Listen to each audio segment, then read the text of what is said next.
In this video, I'm going to be showing you how you can get the neon shadow filter on Instagram. And once you have this on Instagram, you can go ahead and download it and then use it on any other social media that you would like. So to get this filter, all you need to do is tap on the magnifying glass at the bottom next to the home button. And then in the search bar, you want to search for an account called Christabel S. It's this account right here at the top, and I'll leave this name in the description so you can just copy it from there. Tap on that account. And then you want to go to the filters tab. It's the third option underneath the story highlights. And you'll see a couple of filters. You just want to scroll down until you see outlines neon. Go ahead and tap on that. And then from this screen, you can go ahead and add it to your favorites by hitting that little download button. And that'll save it to your camera. So you can go ahead and quickly access it later.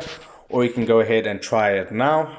It has those awesome neon lines around the object, and if you go ahead and tap, it will change the color. So that is how you get the neon shadow filter on Instagram. If this video helped you out, make sure to hit the like button and subscribe for more. Take care.